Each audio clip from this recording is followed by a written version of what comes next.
Hello বন্ধুরা, কেমন আছো তোমরা সবাই? আশা করছি ভালো আছো। আমরাও বেশ ভালো আছি। আমি শর্মি আর আমার নতুন আরও একটা ভিডিওতে তোমাদেরকে ওয়েলকাম জানাচ্ছি।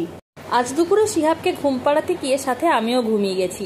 ঘুম থেকে উঠতে না উঠতেই দেখছি দুটো পার্সেল এসেছে, আর এসে গেছে শিহাবের মাখনা, যেটা আমি ফ্লিপকার্টে অর্ডার দিয়েছিলাম। এবার ফ্লিপকার্টের নিজস্ব কোম্পানিই অর্ডার দিয়েছিলাম।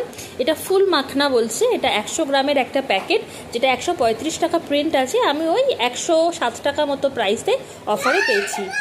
এবার যখন মাসকাবারি কিনেছিলাম তখন মাখনাটা কিনতে একদম খেয়াল ছিল না, পরে দেখছি কৌটোতে মাখনা শেষ হয়ে গেছে। এই জন্য মাখনার রেসিপিও কিছু বানাতে পারছিলাম না। তো আজকে যখন মাখনা এসেই গেছে, শিহাবের খুব জেদ হয়েছে মাখনা দিয়েই বিকালের টিফিনে কিছু বানিয়ে দিতে হবে। সেটা তো অবশ্যই তোমাদের সঙ্গে শেয়ার করব, কিন্তু আর একটা পার্সেলে যেটা এসেছে, চলো এবার শেয়ার করে নিই আর একটা কি এসেছে। তো প্যাকেট দেখে তো তোমরা বুঝেই গেছো। এবার আমি অর্ডার করেছি কেলগসের মুয়েসলি, যেটা ফ্রুট, নাট এবং সিডস রয়েছে। সেটা তোমাদের সঙ্গে এর আগেও আমি শেয়ার করেছিলাম যে আমরা কিরকম ভাবে এই মুয়েসলিগুলো খাই। মানে বেসিক্যালি শিহাবকে মুয়েসলির স্মুদি বানিয়ে দিই, আবার অনেক সময় ব্রেকফাস্টে যদি খুব প্রেসার থাকে, কিছু বানানোর সময় না পাই, তখন সিম্পল মিল্ক দিয়ে কিন্তু এই মুয়েসলি শিহুর পাপা এবং আমি কিন্তু অ্যাড করে একটু খেয়ে নিই। এটা যেমন হেলদি, টেস্টি, ক্রাঞ্চি, আর সব থেকে বড় কথা খুব কম টাইমে হয়ে যায়। আর এটা আমি 750 গ্রামের একটা প্যাকেট, যেটা 500 টাকা প্রাইস ছিল, আমি কিন্তু অফারে 350 টাকার মতো প্রাইসে পেয়ে গেছি। আর মার্কেটে 500 গ্রামের একটা প্যাকেট, যেটার দাম কিন্তু 450 টাকা রয়েছে। তো ভাবলাম যে মার্কেট থেকে না নিয়ে ফ্লিপকার্ট থেকেই নেব। মানে অনলাইন কোনো স্টোর থেকে নিলে কিন্তু অনেকটাই কমে পাওয়া যায়। আর তোমাদের সঙ্গে তো আমি আগেই শেয়ার করেছিলাম যে এই মুয়েসলির মধ্যে multiple fruits, multiple seeds, multiple nuts থাকে। Almond, pumpkin seed, black currant, cranberry, raisin, papaya, মানে multiple seeds, fruits and nuts থাকে, যেটা শরীরের জন্য কিন্তু ভীষণ উপকারী। আর লোকাল মার্কেট বলো বা অনলাইন, বিভিন্ন কোম্পানির মুসলি কিন্তু মার্কেটে অ্যাভেলেবেল আছে। কিন্তু আমি যেহেতু কেলগসটাই খেয়েছি, তাই এটাই তোমাদেরকে রেকমেন্ড করলাম। শিহাব খুব দুষ্টুমি করছে মাখনা খাবে বলে। এবার চলো মাখনাকে একটু ড্রাই রোস্ট করে নিয়ে আসি। আজকে তোমাদের সঙ্গে আর ভিডিও নিলাম না, আরেকদিন তোমাদের সঙ্গে ভিডিও শেয়ার করে দেবো যে কিভাবে আমি মাখনাকে ড্রাই রোস্ট করি। যেহেতু বিকালবেলা শিহাব এই টাইমে স্মুদি খেতে পছন্দ করে না, সেই জন্য ভাবলাম যে মাখনা দিয়ে কিছু রোস্টেড বানিয়ে দিই। তো কি আর বানাবো, ওই জাস্ট কড়াইয়ের মধ্যে অল্প একটু ঘি দিয়ে তার মধ্যে মাখনাটাকে দিয়ে দিয়েছি, আর তার মধ্যে একটু ব্ল্যাক পেপার আর সল্ট দিয়ে জাস্ট একটু নেড়ে চেড়ে নিয়েছি। জাস্ট 2-3 মিনিট নেড়ে চেড়ে নেওয়ার পরেই কিন্তু একটা ক্র্যাঞ্চিস ব্যাপার চলে আসবে এই মাখনাগুলোর মধ্যে, যেটাও বসে বসে খেতেও খুব মজা পাচ্ছে। আর তার সাথে দেখো শুধু নিজে খাচ্ছে না, তার পাপার কাছে নিয়ে যাচ্ছে, সে একটু পাপাকেও শেয়ার করে খেতে চায়। আর শিহুর এই ছোট ছোট বিষয়গুলো দেখে আমিও ভীষণ অবাক হই যে ও এত ছোট বয়স থেকে এই ব্যাপারগুলো গ্র্যাব করেছে যে কাউকে শেয়ার করে খেতে হয়, নিজে একা খেতে হয় না।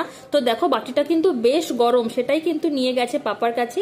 ওর পাপা একটু কম্পিউটারে কাজ করছিল, তো পাপাকে শুধু দিল না, পাপাকে আবার ডেকে নিয়ে আসছে, মানে তুমি চলো ওখানে সবাই মিলে একসাথে খাবো। তো যেহেতু এত সুন্দর একটা মোমেন্ট, আমি সেটাকে আর ক্যাপচার করতে মিস করলাম না, যেহেতু হাতে ফোনটা ছিলই, সেই জন্য আমি কিন্তু ঝটপট ক্যাপচারও করে নিলাম।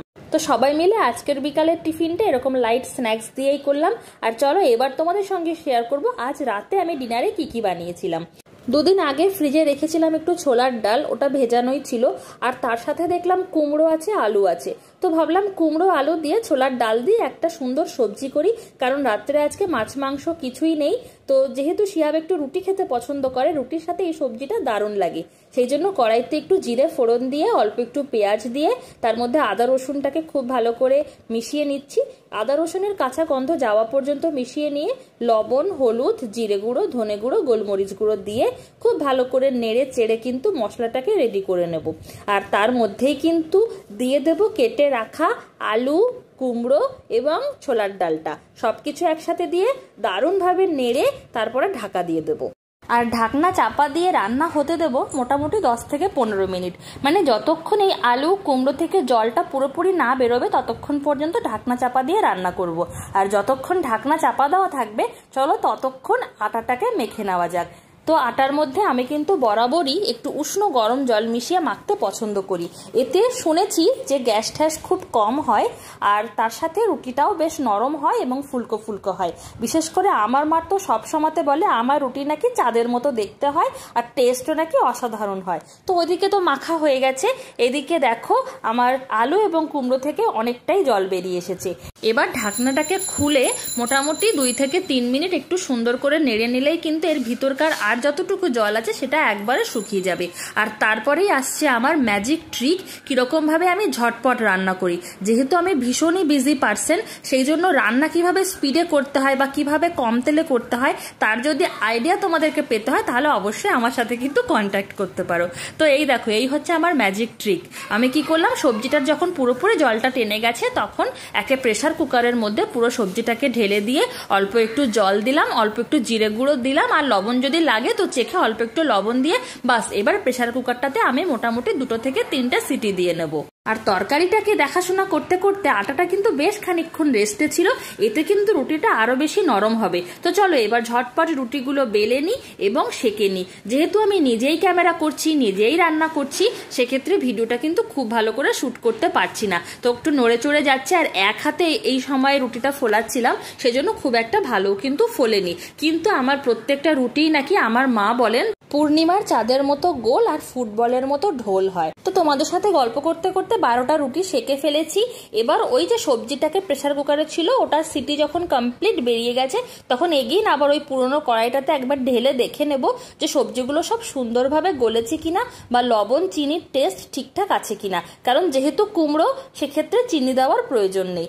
আচ্ছা, এর মধ্যে চাইলে তোমরা এই টাইমে একটু গোলমরিচের গুঁড়ো আর একটু জিরে গুঁড়ো অ্যাড করতে পারো। তো আজকের ভিডিওটা কেমন লাগলো জানাতে ভুলো না। দেখা হচ্ছে নেক্সট ভিডিওতে, ততক্ষণ অবধি take care and bye by.